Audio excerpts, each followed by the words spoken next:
Vino el ébola, no pasó nada, vino el chikungunya, no pasó nada. Digo, estoy hablando de las recientes, vino el Zika. No es que no pase nada, pero hemos dado la respuesta adecuada para que no se genere un problema de proporciones desproporcionadas. Y la vacunación, sin duda, en esos términos, garantiza el blindaje sanitario en materia de salud.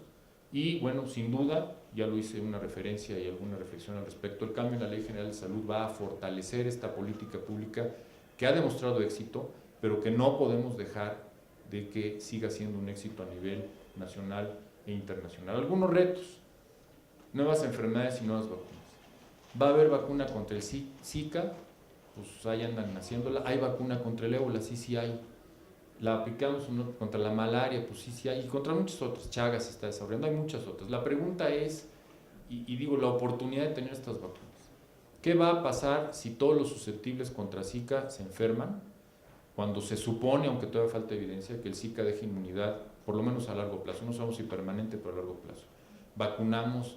¿No vacunamos? ¿El costo de efectividad de estas cuestiones? Aquí es donde los economistas nos tienen que ayudar. O sea, ¿es costo efectivo meter una vacuna o no? ¿Es costo efectivo meter el costo-beneficio? ¿Cuál es? Sobre todo ante estas dudas de, y lo digo con toda franqueza, el Zika se volvió un boom mundial porque a mí me parece, y eso sí lo he dicho en foros públicos, que hubo un pendular de la Organización Mundial de la Salud y la OPS de la inacción cuando el ébola, que fueron absolutamente criticados, a pasarse al otro lado y declarar una emergencia de salud pública internacional por el Zika, cuando la evidencia que había en ese momento, a mi juicio, no era suficiente. Y la realidad pues, está corroborando lo que les estoy diciendo. No estoy diciendo que no haya casos graves, por supuesto que hay casos graves, hay casos de microcefalia, sí, pero los millones y millones que se decía que iba a haber, pues no han aparecido. Y siguen sin aparecer. Y eso, ahí están las estadísticas, no solo de México, sino a nivel global. Algunos retos adicionales: el desabasto. ¿Cómo le vamos a hacer si de veras no se corrigen estos temas de desabasto, que no son un problema administrativo de que no hay dinero, no hay planeación? Pues no hay vacuna. ¿Cómo protegemos a la población si no hay vacuna? O para traerla, pues sí va a haber, pero para fin de año. Y las vacunas sí pasan un proceso regulatorio. Aquí no lo menciono, yo sí creo que hay que decirlo. La COFEPRIS, la Agencia Nacional Regulatoria, es una agencia que hoy ya tiene un reconocimiento internacional para el tema específico de vacunas. Es decir, una vacuna que aquí pase el tema de registro y de seguridad y demás en COFEPRIS, tiene reconocimiento por la OMS como una vacuna segura. Eso no lo digo en la presentación, pero sí hay que señalarlo porque es un gran logro del Sistema Federal Sanitario y de la COFEPRIS. Tiene muchos defectos seguramente, pero ese es un logro. El otro es el debate sobre la inclusión de algunas otras vacunas. Estamos en un debate si la varicela sí o no, el dengue sí o no, y tiene que ver con aspectos de mucha índole, ¿no? Desde el aspecto económico, etcétera, hasta el aspecto técnico de si tiene la seguridad, la eficacia, etcétera, que se requiere. Y esos son debates que están ahí presentes. Corroborar, como dije yo, y verificar las altas coberturas de vacunación en todo el país para ver si son reales, ese sigue siendo un reto. Fortalecer la red de frío. No hablé suficiente sobre esto de la red de frío, pero es muy importante y eso requiere inversión y requiere responsabilidad. Y la verdad, en 2009 se compraron cámaras frías con lo de la influenza para guardar vacunas para prácticamente todos los estados del país, y hoy todavía hay estados que no las han instalado. De hecho, están echadas a perder. Las cosas ocurren y es una irresponsabilidad estatal y local que no están instaladas. Así lo digo con toda claridad, porque eso se hizo hace... Y desde luego, la implementación de la cartilla electrónica de vacunación en todo el país va a ser un gran reto, porque no basta demostrar que sirva, sino hay que darle continuidad al proyecto y lo tenemos que blindar, porque pues, en este país los gobiernos administrativos luego a las cosas buenas, lo comentamos con el señor rector en plática previa, que se puede construir algo durante mucho tiempo y llega alguien y en un año se tardamos 5, 6, 7 o una década en construirse o más años. Entonces tenemos que buscar el blindaje correspondiente. Creo que eso es, y aquí pues ¿quién es? Es Salk. Jonas Salk, a quien le pertenecía la patente de la vacuna contra la polio, dijo, cuando le preguntaron, oiga, ¿a quién le pertenece? Usted la hizo. Dice, a la gente, diría yo, no hay patente. ¿Podrías patentar el solo? Muchas gracias.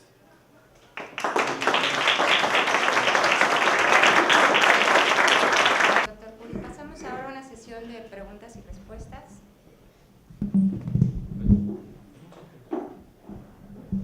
por esta excelentísima presentación. Yo creo que los presentadores de la personalidad del doctor Curi se quedan reciente de las modificaciones a la Ley General de Salud ahora en junio. ¿Cuál es la posición de la Secretaría de Salud con respecto a los objetadores de conciencia? Me refiero a aquellos que no aceptan de ninguna manera que sus hijos sean vacunados. Parecería algo medio raro de preguntar, pero me está preocupando. Por ejemplo, hay sectas religiosas, conozco una que anda ahorita por alrededor de 800,000 feligreses en México, que empezó por vetar las transfusiones sanguíneas, pero y no estoy seguro de que sus hijos se vacunen. Requerimos sin duda alguna una posición muy clara, porque la protección, como ya bien lo dijo el doctor Curi, pues no es únicamente al niño en ese caso, sino que los problemas que pueda acarrear. Y la otra, que nos platicara su percepción de cómo anda la investigación en vacunas en México. Por ejemplo, a mí me interesa muchísimo todo el asunto de la red de frío, porque están apareciendo publicaciones en las que con asuntos de nanotecnología se pueden proteger los antígenos y estar a temperatura ambiente durante años. Entonces, estas son mis dos preguntas. Pues no son preguntas fáciles de responder. Yo empiezo por la primera. Efectivamente hay movimientos, y lo tengo que decir, en México no son todavía movimientos importantes, pero en nuestro vecino del norte y en otros países hay movimientos antivacunas muy importantes. Hay muy importantes. Pero la verdad de las cosas es que aquí todavía no es un problema. Creo que la ley nos va a permitir, al volver esto como una obligación, buscar los mecanismos que nos garanticen que esa obligación se cumpla. ¿Por qué se puso eso en la ley? Porque cuando yo vacuno a alguien no solo protejo a ese alguien, sino protejo a los que están a su alrededor. Y eso es una responsabilidad no solo del Estado mexicano, sino como ciudadanos ahora te vuelve una obligación que debes de ser vacunado, porque te proteges, pero proteges al de juntos. ¿Cómo lo vamos a instrumentar ante los que...? Y yo no les llamo, la objeción de conciencia, a mi juicio, bueno, tiene sus definiciones muy precisas. Ahí son gente que está en contra de las vacunas, porque no es un tema de conciencia. Yo estoy en contra de la vacuna. Y reitero, aquí no hay grupos grandes todavía, pero pues tendremos que enfrentarlos. ¿Cómo? Buscaremos los mecanismos legales para enfrentarlos. Sí lo puedo decir, que si a mí me toca enfrentar eso en la posición en la que estoy, pues buscaré con las áreas jurídicas, con las áreas administrativas, ver cómo se garantiza, sobre todo en las poblaciones que no pueden decidir, que son los niños, que se les dé la cobertura y la protección adecuada. No va a ser una tarea fácil. Hoy no tenemos ese problema, afortunadamente. Sí hay en Estados Unidos esto. Les doy un ejemplo. Cuando iniciamos la vacuna contra el VPH, sí llegó a haber en redes sociales, por ahí y en México, en Facebook y demás, que algunas madres de familia decían que no, que la vacuna estaba generándoles problemas, que no prendió. Y no prendió por varias razones. Primero, porque los casos son muy aislados y en primer lugar no genera realmente mayores problemas. Las vacunas, las reacciones adversas de las vacunas son extremadamente raras.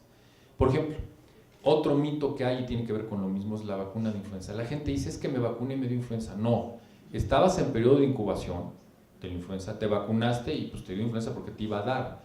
Porque también algo que hay que reconocer, las vacunas no en automático protegen, y eso lo hemos insistido mucho con la influenza, que es un caso típico. Yo te vacuno hoy, tardarás aproximadamente 2 semanas en generar inmunidad. Si en ese ínter te contagias, pues te va a dar. O si ya venías, porque no hay posibilidad de que te dé enfermedad con la vacuna de influenza porque está hecha por pedazos de virus, no hay forma, pero hay mitos. Entonces, la información me parece que va a ser una de las armas más importantes que vamos a tener a disposición para ir en contra de estos mitos, especulaciones, que hoy por hoy, con las redes sociales, cada vez se vuelven más realidad.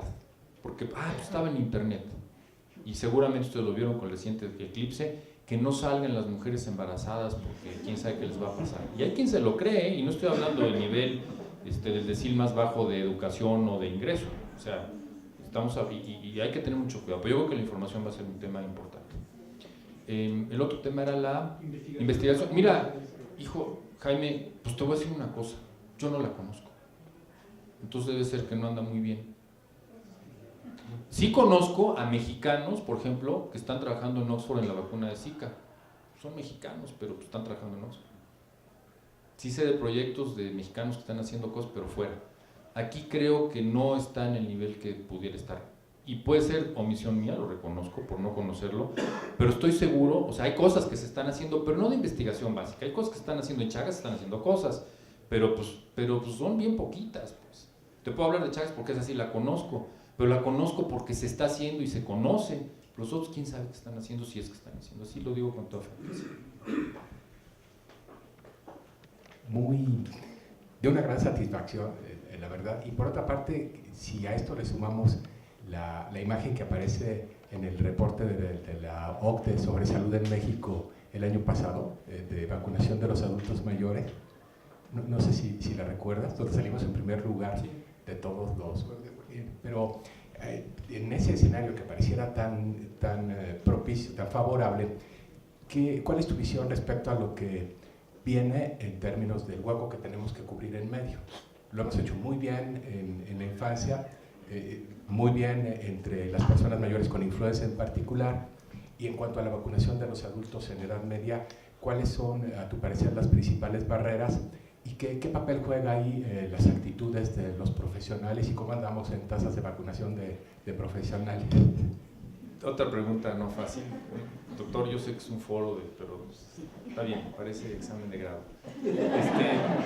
No, mira, la verdad es que creo que tienes razón. El grupo de en medio, ahora sí los in-between, los que están entre los chicos y luego se nos olvidan, pero hay ejemplos claros que cuando hay situaciones de riesgo, el caso de la influenza es el ejemplo más claro, ahí sí están considerados en los 32 millones de vacunados todos los de riesgo que están en medio, mujeres embarazadas que están en medio, ¿no? De los grupos de los niños y los adultos mayores, todos los diabéticos no controlados, los obesos mórbidos, los que tienen enfermedad pulmonar obstructiva crónica, los asmáticos, aquellos que tienen tratamiento de cáncer, los que, con inmunosupresores, los que tienen VIH y SIDA, y esos están en ese grupo, ¿no?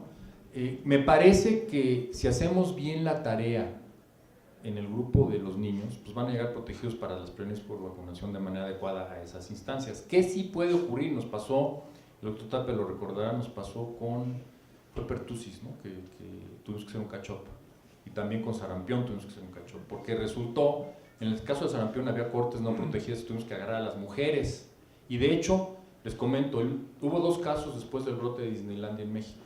Uno tuvo que ver con lo que tú dices, Jaime.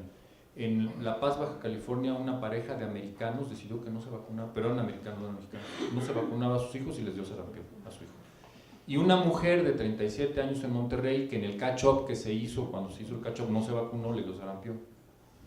Entonces, pues allí el tema es, depende del inmunógeno y tienes que hacer campañas que las hemos hecho para hacer catch-ups, pero si llegas bien vacunado desde acá, y obviamente las están indicadas como neumococo en adultos mayores, pues aplicarlas cuando haya que aplicar. Ahora, sí tenemos un problema con el personal de salud y lo tengo que reconocer. Y lo discutimos recientemente, tuvimos una reunión especial para ver el tema de influenza de esta temporada, la semana pasada, en el comité que llamamos Subcomité de Enfermedades Emergentes del Comité Nacional de Seguridad y Salud, para analizar qué vamos a hacer. Y resulta que los que menos se vacunan en los institutos, pues son los médicos. No la recomiendan. Y estos mitos como el que les dije es que me la pongo y me pongo re mal. Los médicos se la creen. Entonces, ¿qué hace falta? Uno de los acuerdos que tuvimos, educación médica continua mucho más fuerte en estos temas. O sea, no es posible que el médico no sepa que estas cosas no pasan, ni en esas y en otros temas de vacunación. Información al público. Tenemos que hacer campañas de comunicación social, que las hemos hecho, a ustedes les consta, de los embajadores de la salud, en su momento, cuando era muy famoso, antes de que lo corrieran de la selección, que ya se volvió otra vez famoso, Piojo Herrera fue uno de ellos, Paula Longoria fue una de ellas. O sea, se hacen cosas comunicacionales para invitar a la población. ¿Qué ocurre? Pues no todo el mundo oye los radios, no todo el mundo, entonces hay que hacer muchas otras cosas, pero es bien importante tener buena información. Pero pues hay que trabajar en capacitación, en información a la población, diría yo. Bueno, si tienen identificadas diferencias de cobertura en, digamos, regiones del país o grupos particulares. Totalmente. Digo, desafortunadamente, y cada vez que lo veo en todos los temas es lo mismo, en las zonas menos favorecidas en sus índices de desarrollo económico, índices de desarrollo humano, es donde tenemos más problemas. Tenemos bolsas de susceptibles, que llamamos así, o sea, zonas o áreas, y las tenemos identificadas en Chiapas, por ejemplo, donde pues, las coberturas no son las mismas que tenemos no sé, en la Ciudad de México, en algunos lugares. Zonas marginadas también tenemos algunos problemas, pero estos son promedios, y los promedios ocultan diferencias.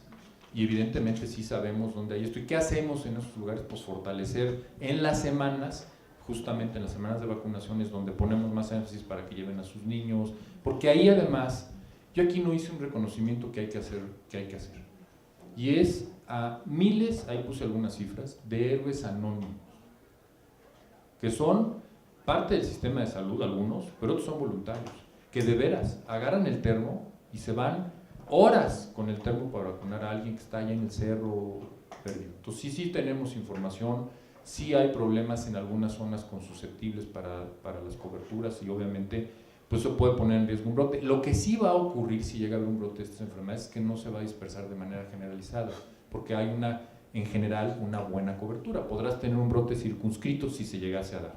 Ahora, también lo tengo que decir, pues esas zonas no son las que van a Italia o van a Disneylandia, pues es que es donde está habiendo brotes ahorita. Ese es también un tema, desde los que estoy hablando, que hoy hay en el mundo, como es el caso del sarampión, ¿no? De hecho, si no hubiese sido por los conflictos, que ahí también tienen que ser quizá análisis para la mesa, los conflictos sociales y la influencia en la migración y la vacunación. Si no hubiera sido por el problema de la guerra en Siria y algunas otras que hubo en los últimos años, muy probablemente ya hubiéramos erradicado la poliomielitis del mundo. Pero pues con los desplazamientos, bueno, hubiéramos estado cerca. A lo mejor no, ya está haciendo caras mi mentor, pero bueno, dicen que sí, dicen que él es mi mentor, yo soy el mentado.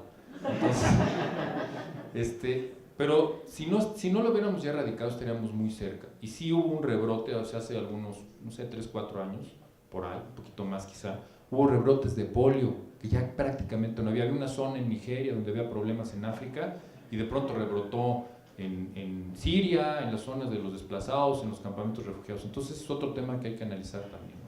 Pero entonces te digo, hay que hacer el análisis. Sí tengo también que señalar algo, creo que hay algún otro comentario, no sé si ya nos pasemos, pero hoy tenemos un sistema de vigilancia epidemiológica muy robusto que nos permite identificar esas cosas. O sea, la verdad es que difícilmente se nos ve un caso de algo raro. Y también el sistema de vigilancia epidemiológica utiliza fuentes informales, no se crean que es nada más las fuentes, sino andan monitoreando los 365 días del año, las 24 horas, los medios, las redes sociales, y entonces sale algo raro y pues hablamos y vemos, oye, ¿qué pasó con esto? Informen. No sabía. Muchas veces nosotros le informamos a la autoridad local de lo que está pasando porque salió en una red social. Pero